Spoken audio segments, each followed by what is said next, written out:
want to appreciate you again. Thank you so much for tuning into my channel.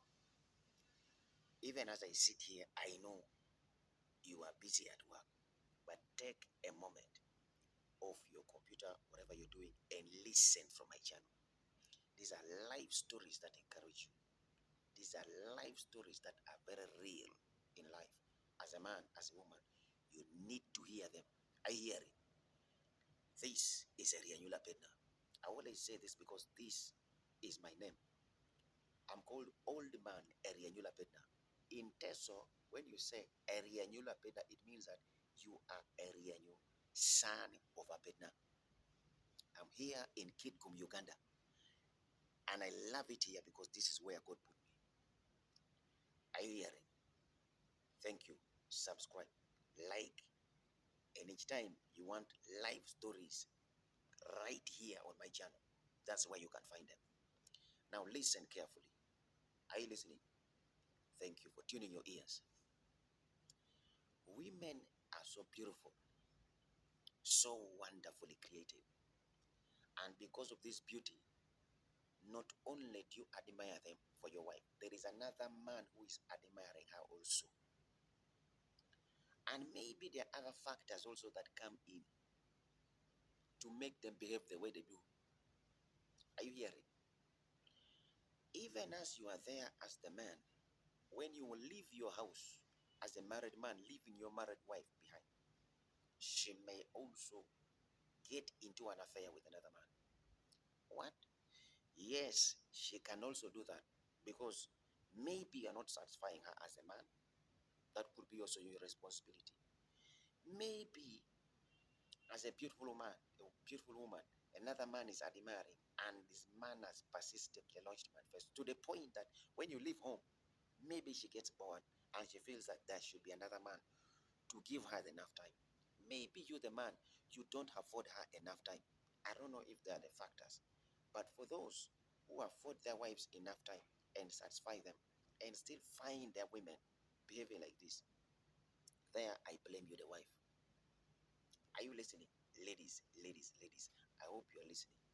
Now, this is the funny bit of it. This woman, Esther, gets in love with another man who has beards all over. You know these men who have beards? Huh? And she has a little young man for a son called Philip. Now, Esther welcomes this bearded man home when the husband leaves to go and work.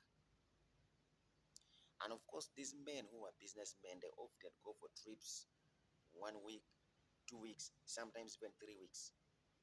So the only thing that connects him to his wife is actually the phone. But you see, a phone is not enough to cover the space you have left. So this bearded man comes, and Esther slaughters a cock, often cooks chicken for him, cooks fish, meat. Listen to this. Each time he serves food, this young boy would love to come and hang around his legs like his father does. Because when the father is at home, he holds him on his chest and keeps him closer. Now, when he sees this man, he looks at him as a stranger. But because he has become a common figure when his father is not there, he comes close to the man and wants to get used to him. Now the name uncle comes in. Sometimes even asks his mother, is uncle coming now that dad is not there? Is he about to come? And mom is like, shh, his uncle. But don't speak like that when dad is not there. If you speak like that, you are not speaking well. Say uncle, but don't say, is uncle coming when dad is not there? This uncle with two heads. The two heads is the beards that are swelling out. The young man looks at the beards that are swelling out as another head. And then the hair on his head also as another what? As another head. So he tells the mother that his uncle, the uncle with two heads coming, I has taken long. Normally when the husband is there, he doesn't come.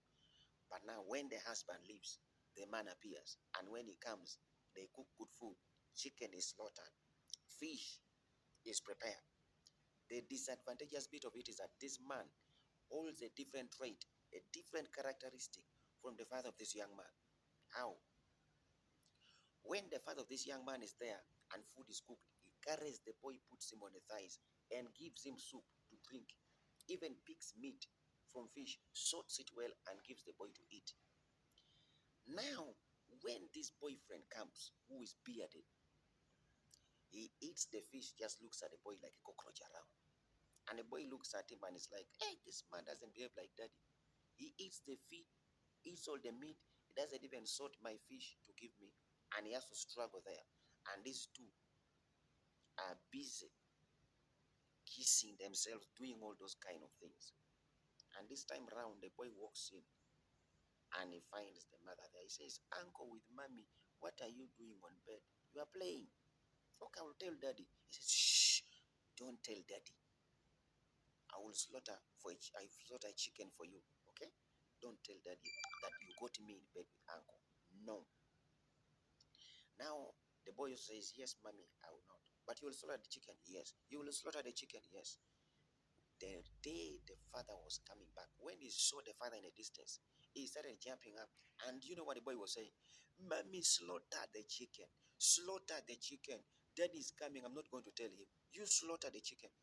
And he's like, no, come, John, come here. He's running to his father. And he's like, mommy, slaughter the chicken.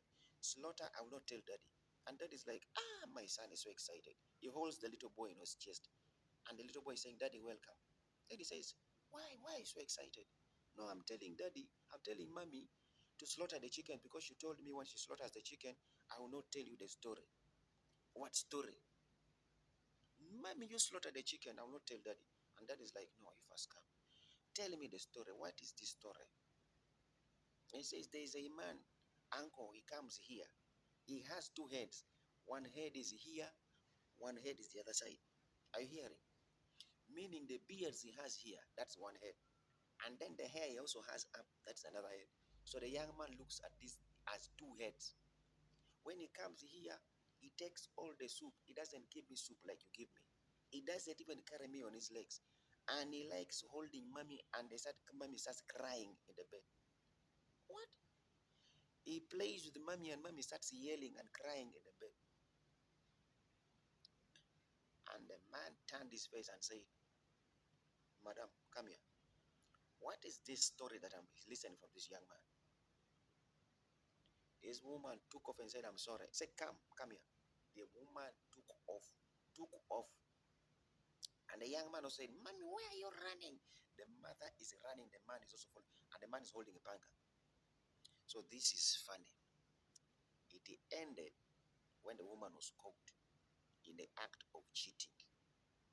But who exposed this? The young man. He said, Uncle has two heads. Uncle has what? Two heads. Two heads. One is the beards that are swelling out, and the other is the too much hair he has. So these are two things. So ladies, be careful. Don't bring these men with two heads in a man's house.